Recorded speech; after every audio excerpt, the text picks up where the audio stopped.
கள்ளக்குறிச்சி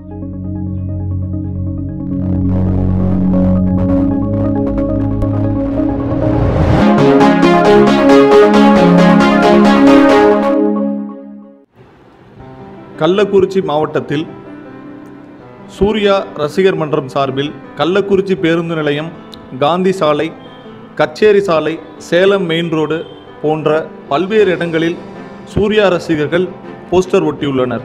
அதில் நீட் தேர்வை எதிர்த்த இளைய காமராசரை எனவும், தாங்கள் அரசியலுக்கு வரவில்லை என்றும் அரசியலை சொல்லதான் வருவோம் என ரசிகர்கள் போஸ்டர்களை ஆங்காங்கே ஒட்டியுள்ளனர். மேலும் தமிழகத்தில் பல்வேறு நடிகர்களின் ரசிகர்கள் அரசியலுக்கு அழைக்கும் விதமாக போஸ்டர்கள் ஒட்டப்பட்டு வரும் நிலையில் நடிகர் சூர்யா அரசியலுக்கு வரமாட்டார் என்பதை உணர்த்தும் விதமாக கள்ளக்குறிச்சியில் ஒட்டப்பட்டுள்ள போஸ்டரால் பரபரப்பு. இது பற்றிய செய்தி தொகுப்பு நமது கரூர் பூமி யூடியூப் சேனல் வாயிலாக.